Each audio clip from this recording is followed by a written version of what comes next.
According to research data, the average American has $150,000 in debt. Having debt can be really detrimental to your overall net worth. The more debt you have, the lower your net worth.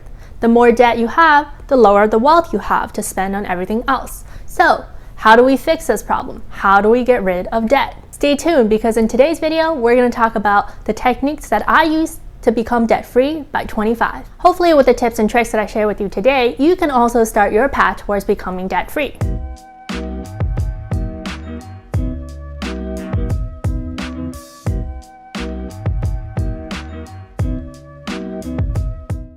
Hey guys, what's going on? Welcome back to my channel. This is Alice. Welcome back to Money with Alice, where we talk about all things personal finance, investing, and so much more. If you're new to this channel, welcome. Make sure to hit that subscribe button so you don't miss out on future videos. And also, definitely make sure to give this video a like, because it really helps with the YouTube algorithm so that we can spread financial knowledge with more people around the world. Without further ado, let's get started on today's topic: how to pay off debt quickly and become debt-free. When I think about how I was able to pay off my debt, I think it can really be boiled down to three main golden rules, which I will tell you all about in the upcoming part of this video. Before we get started on sharing the tips and tricks, I wanted to give you a little bit of background to frame the conversation about myself. So I went to a pretty good four-year university. So after that, I had a good amount of student loans. With the student loans, I was lucky enough to land a pretty good paying job in New York City at a finance firm. So that helped me a lot to pay off the debt. I do recognize that everyone may have a different financial situation and everyone may have different levels of income that they can use to pay off their debt. With that said, I think the tips and tricks that I really adhere to and sort of the golden rules that I use to pay off my debt can be applicable to really anyone who's looking to pay off their debt, and it is regardless of your financial situation or your current income spendings. So hopefully with the tips and tricks that I share in this video, you'll be able to start applying that today to pay off debt and hopefully be on the path to becoming debt-free. For me, since I went to a four-year university, it cost me about $50,000 a year, and then multiply that by 4, so that's $200,000. For American universities, this is sort of normal and it's kind of crazy. So for anyone who's watching outside of the US, yeah, American universities are freaking expensive. If anyone knows how to solve this problem, leave a comment below, because I'd really like to know how to make this cheaper. With that said, I had a good amount of scholarships, so with the $200,000, I luckily didn't have to pay it off all myself. I still had to take out a good amount of loans, because $200,000, you probably can't get all of that in scholarships unless you got really, really lucky or you were able to get a full-time scholarship, which is pretty rare to get. So with the student loans, the way I was able to pay this off really quickly is to live below my means. So what do I mean by that?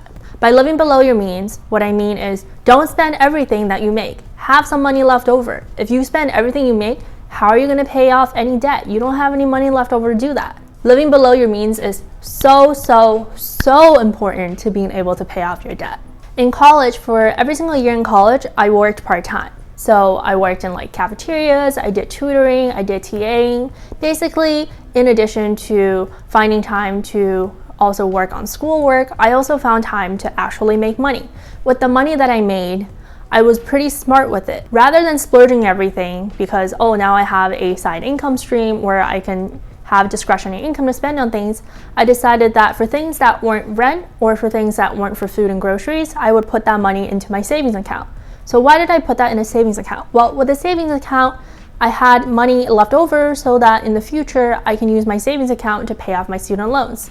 Boom, easy, very easy way to save up money while you're still in college and be able to pay off your debt as quickly as possible.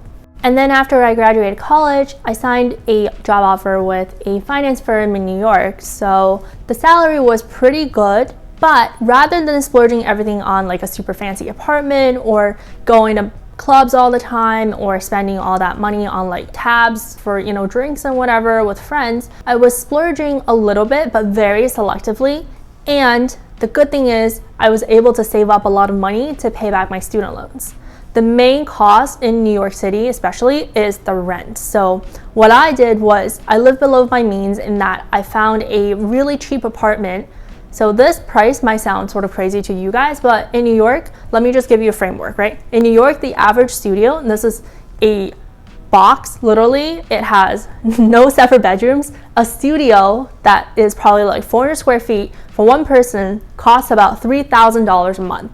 So that's the average price for one person to live in Manhattan in a studio. So it's like nothing fancy, not even one bedroom, in a studio, literally in a box. For me, when I was looking for apartments, I didn't look for a fancy studio because I didn't want to splurge on my money and all the income that I had to service a fancy apartment.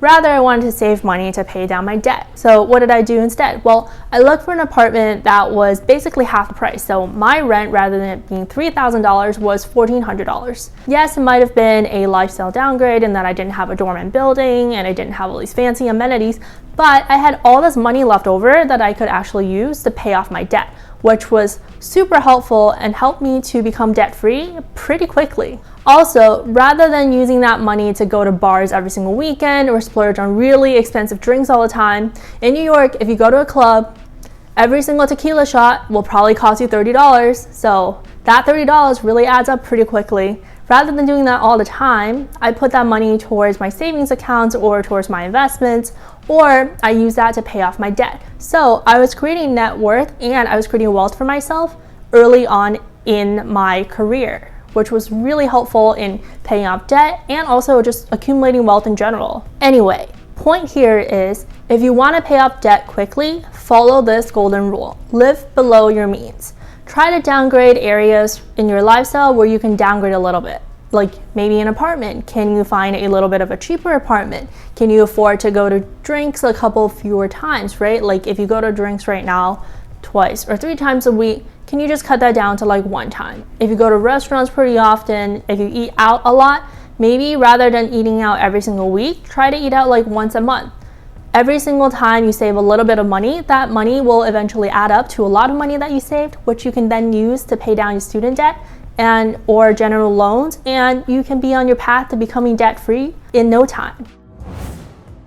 Another key thing to focus on is that when you have student loans or any sort of debt, chances are it's a pretty big sum. So it's not something you can pay off in like a couple of days or something that you can even pay off maybe in a couple months. So what that means is we need a long-term game plan. By having a long-term game plan, it's important for us to budget every single month to figure out how much money we have left over to actually pay down our student loans. For me, the way that I did this was when I realized after graduation I had X amount of loans to pay back, I thought about, okay, so how long do I want to pay this back by? So my plan was to pay this off within a year. So within that year, how much do I have to pay back every single month to be able to become debt-free by that year? Starting with the money that you're bringing in every single month, subtract out the essential expenses like food, groceries, any sort of utilities. How about your rent? After you subtract that out, those are your critical expenses. Now you're left with sort of money that you can put at your discretionary. So that's money that you can put towards like doing some leisure activities like travel, that you can splurge on like a really nice clothes somewhere, or that you can buy some new gadgets, or you can use that money to pay down your debt. So this is when the money left over is really your choice to put into either paying down debt or to give yourself a short-term satisfaction and treat yourself. I'm not saying don't treat yourself and make your life as difficult as possible and put all that money into debt, because then life is no fun, right? You're making all this money and what's the point in making money if you can't spend it? What I'm saying is be conscientious of how you're spending that money and how often you're treating yourself. You can treat yourself once in a while, but don't do it at the expense of making your debt load even bigger, right? So point here is make sure to budget for a long-term game plan, but with that long-term game plan, have short-term plans every single month on how much your budget needs to be in order for you to pay off that debt. With the money you're bringing in every single month, then subtract out essential expenses like rent, utilities,